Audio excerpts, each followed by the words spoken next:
At 54, 3 weeks after she signed the divorce papers on a kitchen table that still had his coffee ring on it, Lena Carver sat in the parking lot of a Kroger in Harlan County, Kentucky, with $340 in her checking account and a letter from her landlord about the rent she owed, and tried to remember the last time she'd made a decision that was entirely her own. The marriage had lasted 26 years. She didn't have a folder in a drawer the way some women do. She hadn't been planning anything. What she'd had was a Tuesday morning in February when her husband Roy told her, in the same flat voice he used to tell her what he wanted for supper, that he'd been seeing someone for 2 years, and that he thought it was time to stop pretending. And then he'd left for work, and Lena had sat at that kitchen table for 4 hours watching the coffee ring dry, and when he came home that evening she'd already called a lawyer. So that was how that ended. What we're about to tell you isn't a story about Roy. Roy is not the point of this story. We want you to keep that in mind, because the man who is the point of this story is someone Lena hadn't thought about in a long time, and finding out who he really was would take apart every quiet assumption she'd built her life on top of. Before we get there, if stories like this one mean something to you, hit subscribe and drop a comment telling us where you're watching from. We read every single one. Now let us tell you about Lena. Lena Carver. Lena Marsh before the marriage. Lena Carver for 26 years after it. Had grown up in a 3-room house on the east side of Harlan County with a father named Holt who drove a coal truck and a mother named Patricia who waitressed and did other people's ironing on the weekends. There wasn't money, but there was enough most years. What there wasn't, not ever, was her father. Not in the way that word is supposed to mean. Holt Marsh drove his truck and came home and sat in a chair and was present in the way a piece of furniture is present. He wasn't mean. He never once in Lena's memory raised his voice, never said a word that was cruel, never came home smelling like anything he shouldn't. He just wasn't there. He'd look at you and the lights were on behind his eyes and something was happening in there. But whatever it was, it never found the door out. Patricia used to say he was deep. Lena spent most of her childhood believing that. By the time she left for Lexington at 18, she decided deep was just the polite word for gone. Holt Marsh died on a Thursday in October, the year Lena turned 52, 2 years before Roy left. He was 79 and he died in his chair, and the coroner said it was his heart, which Lena thought was almost funny given how little use he'd seemed to make of it. She'd driven back to Harlan for the funeral, stood at the graveside in a coat that was too thin for October, and felt mostly tired. She had not gone through his things. That was what her younger brother Garrett was supposed to do. Because Garrett still lived in the county, 20 minutes from the house, and Garrett was the one who'd been there. Lena had driven back to Lexington after the burial and told herself she'd come back in the spring. And then Roy left in February, and the spring came and went. And then another spring, and Lena was living in a too-small apartment in Lexington, trying to figure out how to be 54 with $340 in her account, and she had not gone back. It was Garrett who called her on a Wednesday evening in late September. He said he'd finally started clearing the house because he'd found a buyer, and there was something she needed to come see. She asked him what it was. He said he didn't want to describe it on the phone. She asked him if something was wrong. He was quiet for a second and then he said, "Not wrong exactly. Just, I think you need to see it yourself, Lena. I think it's yours more than mine." She drove the 2 hours on a Saturday morning with the heat on and the radio off, trying not to let herself imagine what it could be. Probably nothing. Probably an old piece of furniture Garrett thought she'd want. Or a box of her mother's things Patricia had left behind when she moved to her sister's in Corbin. Lena had learned in the past 2 years to keep her expectations very flat and close to the ground, because flat expectations didn't have far to fall. The house looked smaller than she remembered. It always did. Garrett met her on the porch, a big man in his 40s now with their father's same wide hands, and something careful in his face she didn't recognize until he hugged her and held on a second longer than usual. "It's in the back bedroom," he said. "His room. I left it exactly how I found it." What Garrett had found, when he finally took the cardboard boxes off the top shelf of Holt Marsh's closet, were 16 composition notebooks, the black and white marbled kind you buy at a drugstore, stacked in 2 careful columns and wrapped in a piece of old canvas tarp tied with twine. Under the notebooks, in a shoebox that had once held a pair of work boots, were letters. 43 of them. Every one addressed in the same handwriting. Small, cramped, the letters formed with the deliberate effort of someone who'd learned to write later than most. To a name Lena didn't recognize. The name on the letters was Calhoun Ridley, care of Turley County Men's Correctional, Route 4, Turley, Kentucky. Lena stood in the dim-back bedroom with a letter in her hand and looked at her brother. "How many of these did he send?" she said. "I don't know how many he sent," Garrett said. "Those are the ones that came back. Return to sender, all 43, unopened."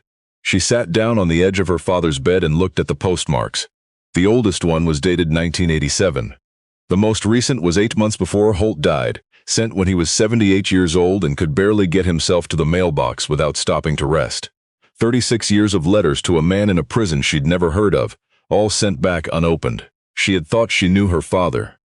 She had decided before she was old enough to vote that she knew exactly what kind of man he was. A closed door, a quiet absence, a person who watched the world from behind glass without ever pressing his hand to the other side. She had carried that verdict for 36 years the way you carry a stone in your shoe. You stop feeling it eventually, but it never stops being there. Those 16 composition notebooks sitting in her lap said she might not have known anything at all. If you've made it this far, don't go anywhere. What Lena found in those notebooks is the part of this story we've been waiting to get to, and it changes everything. She didn't read them that day in the back bedroom. She wasn't ready. She loaded the shoebox and the notebooks into a paper grocery bag, put them in the trunk of her car, drove 2 hours back to Lexington, and set the bag on her kitchen table. Then she made coffee and looked at the bag for a long time. She opened the first notebook at 11 o'clock at night with a cup going cold beside her. Her father's handwriting covered every page, that same small, careful script from the letters, filling composition books front to back with barely a margin. No dates on the notebooks themselves.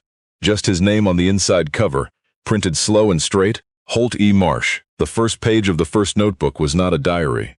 It wasn't a letter. It was a list of words. Just words printed one to a line down the page. A version of each word beside it slightly different. She stared at it for a while before she understood what she was looking at. The first column was how the word looked. The second column was how it sounded, broken into pieces. R-E-M-E-M-B-E-R, remember. C-O-N-S-C-I-E-N-C-E, shuns. Her father, as far as Lena had ever known, could read. He read the newspaper. He read the Bible passage at her grandmother's funeral. He'd read the school permission slips she and Garrett brought home and signed them. She turned to the next page. "I am 41 years old, and I am writing this down because the counselor at the program says writing it down is how you keep it. She says if you write it, you own it. I am not sure I believe her, but I am going to try. My name is Holt Marsh, and 6 weeks ago I could not read this sentence. I could not have written it. I am writing it now, and it is the hardest thing I have done since the mines." Lena put the notebook down on the table and pressed both hands against the cover. Her father had learned to read at 41 years old. She was 54. She was sitting in a kitchen in Lexington at 11 at night, with $340 in her bank account, and the ruins of a marriage that had lasted longer than her father had been illiterate. And she was only now finding out that the man she'd written off at 18 as simply absent had been carrying something she couldn't have imagined. She picked the notebook back up. It took her until nearly 3 in the morning to get through the first 2 notebooks, and by then she understood enough to know she wasn't going to sleep. The story in the notebooks was not the story she knew. The story she knew was simple. Holt Marsh drove a truck, came home, sat in a chair, didn't talk. That was the whole of it, as far as she'd ever let it be.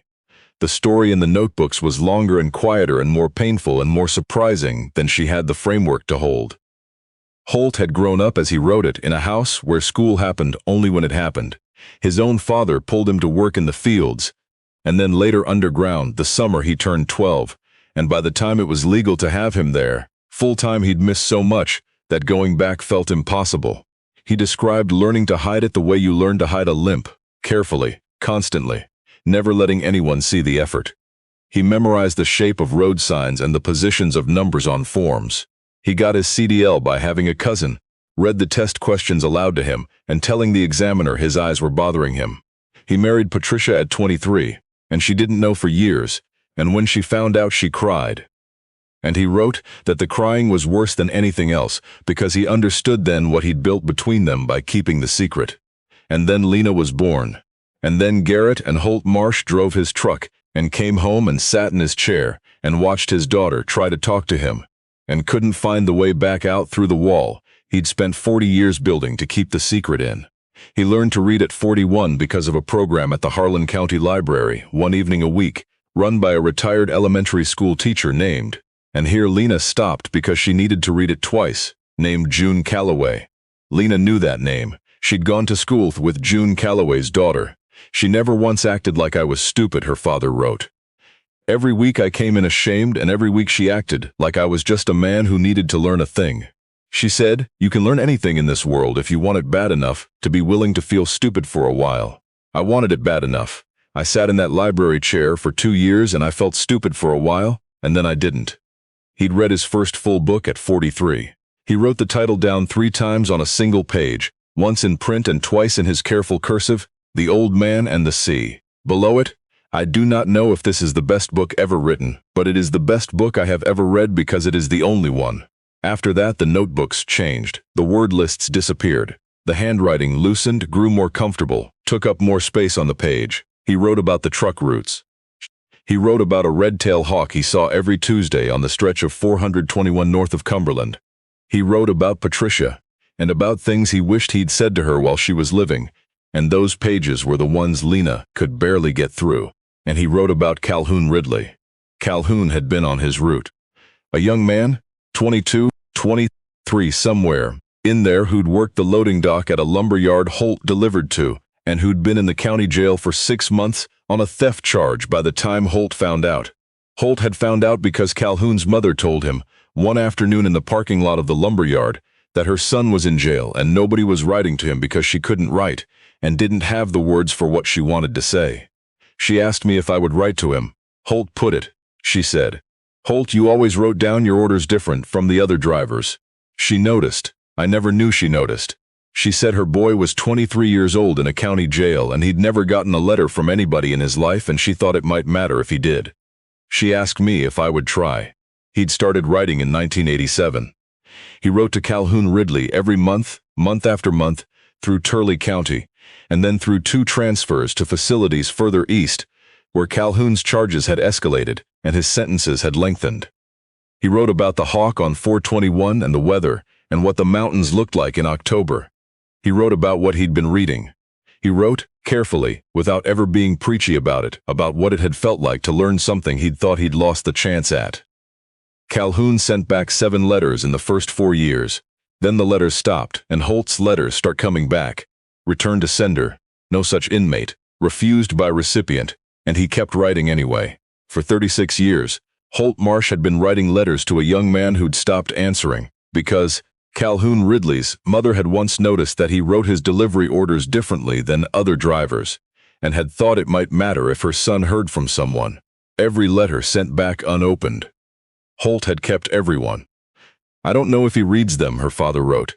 Sometime in what Lena estimated were the last few years of his life, the handwriting a little shakier but the sentences still clear. "I don't know if they give them to him, or if he throws them away, or if he's still even at that facility. I stopped being sure a long time ago. But June used to say that you learn to write by writing, and you get better at it the more you do it, and I think maybe you learn to care about a person the same way. You just keep doing it until it's true. I have been writing to Calhoun for a long time. I care about that boy the way you care about something you kept faith with. It doesn't require him to answer." Lena read that passage twice. She had spent 36 years believing her father had nothing to say. The truth was that he had been saying things, carefully and consistently, for the entirety of her adult life, to a stranger who had stopped listening. He had just never found a way to say any of it to her. She understood now why Garrett said the notebooks were hers more than his. Garrett had been the one who stayed. Lena was the one who had left, and the leaving had settled something in her the way leaving always does. Had become a decision and then a story, and then a fact about who she was. She was the daughter who'd understood early that there was nothing there. She had been certain about it. The notebook said she had been wrong about almost everything. She went to see June Calloway the following week. June was 81 years old, and still lived in Harlan County in the same house where she'd raised her kids. A white frame house with a deep front porch, and 2 cats, and a yard full of the last of the summer's black-eyed Susans. Her daughter Beverly met Lena at the door and said her mother was sharp as a tack, and had been expecting the call since Garrett mentioned Lena had found the notebooks. June came out to the porch with a coffee cup and looked at Lena the way a woman looks at someone she's been waiting to meet. "You look like him around the eyes," she said. "Sit down." They sat. One of the cats came and settled on June's feet. "He was my most stubborn student," June said. "Which means he was my best one. The stubborn ones are the ones who get there because they don't let themselves quit when it hurts. And it hurts, learning to read at 41. There's shame involved that I don't think young people understand. It's not just the reading. It's 40 years of hiding. You have to unlearn the hiding while you're learning the reading, and that is twice the work." She sipped her coffee. "He came to me every week for 2 years, and he never missed once, not even the week Patricia had her gallbladder out.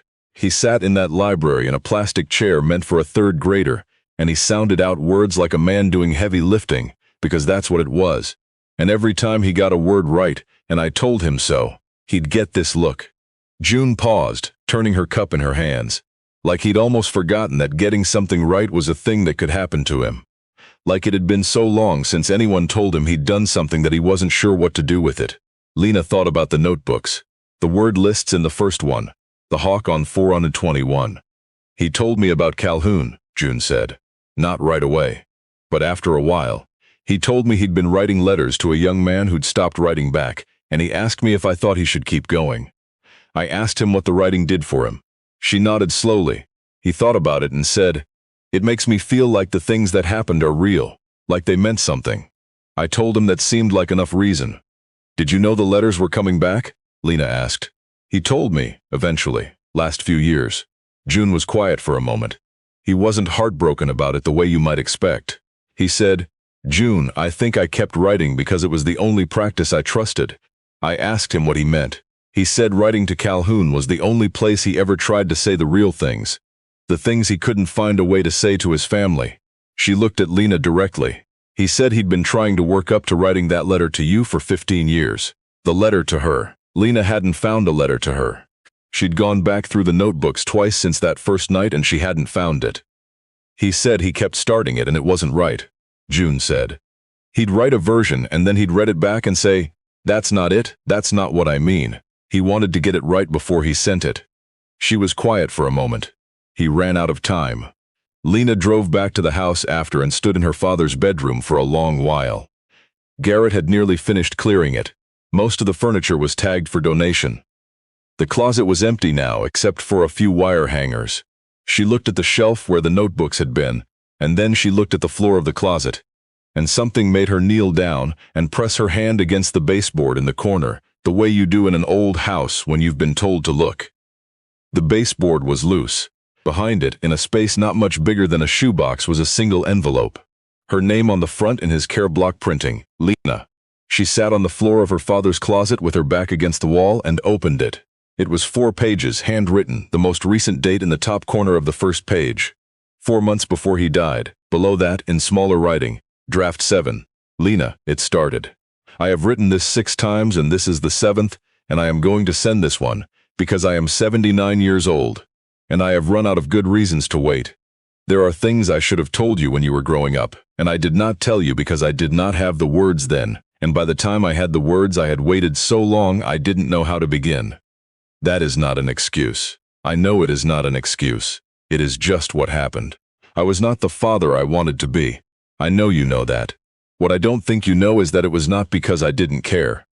It was because I was so afraid of you finding out what I couldn't do that I went quiet, and then the quiet became its own wall, and after a while I didn't know how to get over it. I learned to read when you were 13 years old. By then I had already lost so much time with you that I didn't know how to go back and begin. June Calloway told me once that the shame about the wasted years is just pride wearing a dark coat. She said you don't get to spend the time you have left being sorry about the time you didn't. I tried to take that to heart. I don't know if I managed it.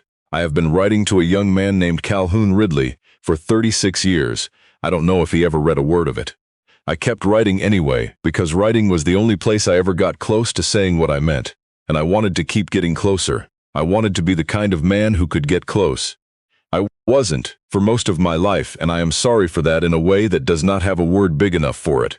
You left at 18 and I watched you go and I thought, she is right to go. She is right that there is nothing here for her. That was wrong of me. There was something here. I was just too afraid and too ashamed to show you what it was. If you find this, and I think you will find this, because you were always the one who looked for things, even when you pretended you'd stopped looking. I want you to know that I was proud of you in a way I did not know how to say out loud. I am going to write that again because I want it to be there more than once on the page. I was proud of you. I am proud of you. You left. You built something.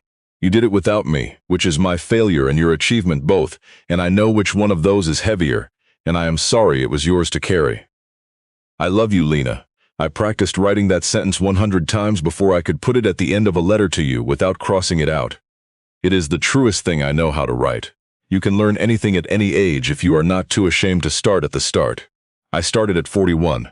I should have started sooner. I am glad I started at all. Dad, she sat on the floor of his closet for a long time. She did not count how long. At some point, Garrett knocked on the door and came in and found her there. And he didn't say anything, just sat down on the floor beside her the way brothers do. And she handed him the letter, and he read it. And then they sat together in the empty room for a while, listening to the house settle around them. When she finally got up and went out to the kitchen, there was something she needed to do. She'd known since the second notebook what it was. She just hadn't let herself look at it straight until now. She needed to find Calhoun Ridley. She started at the kitchen table with her laptop and the box of returned letters. The return address stamps on the envelopes went back through 4 different facilities over 36 years. She spent 2 hours tracing the transfers. The most recent postmark, from 8 months before Holt died, had gone back from a correctional facility in Breathitt County. She called Garrett's number from the kitchen. He answered on the second ring. "Do you know anyone at the county courthouse?" she said. "Or anyone who knows anyone in Breathitt?" Garrett was quiet for a second. "What are you doing, Lena?" "He wrote to that man for 36 years and not one of those letters got through," she said. "Somebody should tell him." There was a long pause. "Give me a day," Garrett said. It took 3 days, not one, and it wasn't the courthouse that helped them. It was Beverly, June Calloway's daughter, who had a cousin who worked for the public defender's office in Breathitt County, and who was willing to make some calls. What Beverly's cousin found out was this. Calhoun Ridley had been released from the Breathitt facility 16 months ago, at the age of 58, after serving the last of a sentence that had started in 1991 and that had been extended twice. He was living now in a single room above a hardware store in a small town in Leslie County, working part-time sorting salvage at a yard that bought scrap metal. He had been out for 16 months and had not, as far as Beverly's cousin could determine, had any contact with anyone from before. Lena drove to Leslie County on a Tuesday. She did not call ahead. She didn't have a number and she wasn't sure she'd know what to say.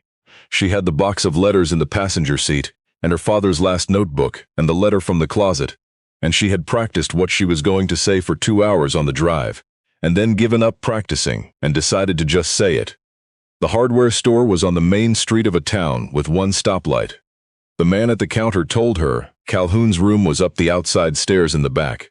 She knocked on the door. The man who opened it was thin, maybe 5'10", with gray at the temples and a face that had been through a great deal and had nettled into something quiet on the other side of it. She was wearing a work shirt with the salvage yard's name on the chest, and he looked at Lena the way a person looks at someone they are certain they don't know, but aren't completely sure about. "Mr. Ridley," she said. "My name is Lena Carver. My father was Holt Marsh. He drove a coal truck out of Harlan County. He used to deliver to the lumber yard where you worked." Something shifted in his face, very slight, like a light coming on in a room far back in a house. "I remember Mr. Holt," he said. His voice was careful and low. "He wrote to you," Lena said. "For 36 years the letters came back." Calhoun Ridley was very still for a moment. Then he stepped back from the door. "You'd better come in," he said. The room was small and very clean. A bed, a table, a chair, a window that looked out over the alley. On the table was a library book. Lena noticed it because her father would have noticed it. She set the box of letters on the table and told him. All of it. June Calloway, the composition notebooks, the word lists, the hawk on 421, the letter in the baseboard that took 7 drafts. She talked for a long time, and Calhoun Ridley sat in the chair by the window and listened with his hands folded in his lap and his eyes somewhere out past the alley. And he didn't say anything until she was done. Then he was quiet for another long moment. "I got letters," he finally said. "First place I was, first few years. I didn't open them." He looked at his hands. "I was 23 years old and I was sure I was done. Wasn't anybody going to write me a letter who had something I wanted to hear? So I didn't open them. After a while they moved me and I guess the forwarding didn't follow. He was quiet again. My mother asked him to write, he said. It wasn't a question. He said she told him you'd never gotten a letter from anyone, Lena said.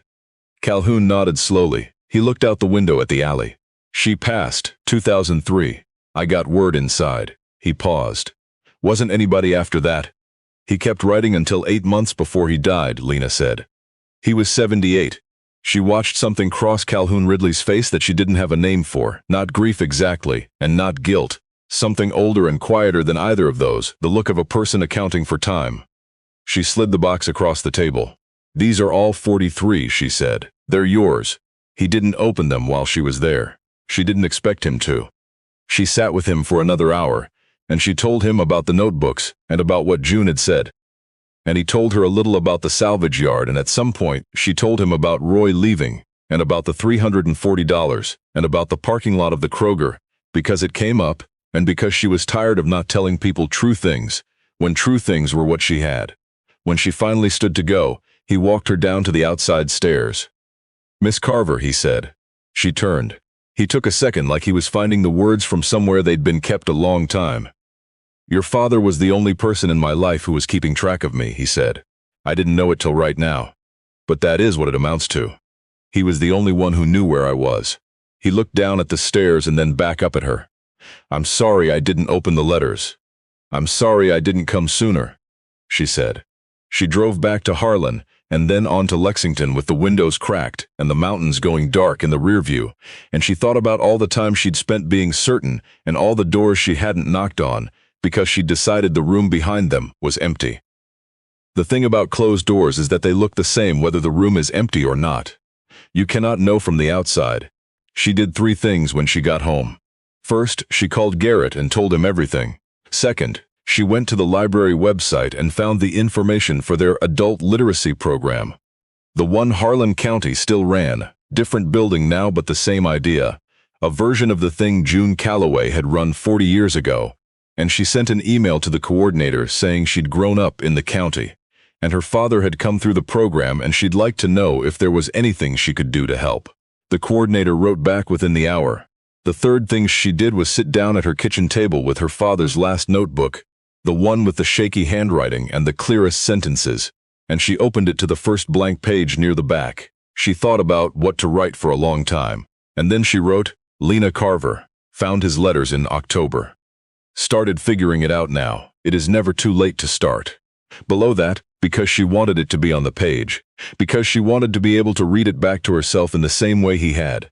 "I was wrong about him. I am not too proud to say so. I am 54 years old and I am not too proud to start at the start." She started volunteering at the literacy program that November, 2 Saturdays a month. She wasn't a natural teacher. She was too quick, too ready to finish sentences, too used to the efficiency of a woman who'd managed her own life alone for 2 years, and had learned to move fast so she wouldn't have time to feel how quiet it was. She had to learn to slow down. She had to learn to wait while someone else worked their way toward a word that she could already see, and to keep her face still while they got there. She learned to keep her face still. The first time one of her students, a 49-year-old man named Dwight who drove a landscaping truck and had been hiding his illiteracy from his crew for 11 years, read a full page of text out loud without stopping. She understood with her whole body what June Calloway had been doing in that library when Holt Marsh was 41 years old and afraid. She understood what it cost a person to sit down in a plastic chair and begin, and she understood what it meant to be. The person in the room who acted like that beginning was not an extraordinary thing, was just a man or a woman who needed to learn something and was doing it. She said what June had said. She said what, she guessed, her father had said to the 41 men and women he'd taught in his notebooks, in his careful letters, in the 36 years of showing up that she hadn't known about. She said, "There it is," quietly, like it was the most ordinary thing, like he'd done exactly what anyone would do. Calhoun Ridley wrote to her that March, a real letter, on paper, in an envelope with a stamp, the kind nobody sends anymore. The handwriting was uneven in places, but the sentences were clear. He said he'd read all 43 letters. He said it had taken him most of the winter. He said some of them were hard to get through and he'd had to put them down and come back. And he didn't explain what he meant by that, but she thought she understood. He said her father had written, in one of the early letters, one from 1989, 2 years after he'd started, that he'd learned something recently that he thought Calhoun might find useful if he ever wanted it. He'd written, "You can start over at any age."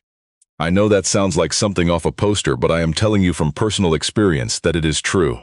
A thing you think you missed doesn't have to stay missed. You just have to be willing to feel like a beginner for a while. It is worth it. I can tell you from the other side that it is worth it. Calhoun said he'd read that letter 7 times. He said he'd started going to a reading group at the library in Hyden, the town nearest to Leslie County. He said he wasn't the oldest one there by much. He said he thought maybe her father had known, when he wrote that it might get to him eventually. Not when he wrote it, but someday. He said maybe that was why he kept sending. Some things take longer to arrive than others, Calhoun wrote at the end. I think Mr. Holt understood that better than most.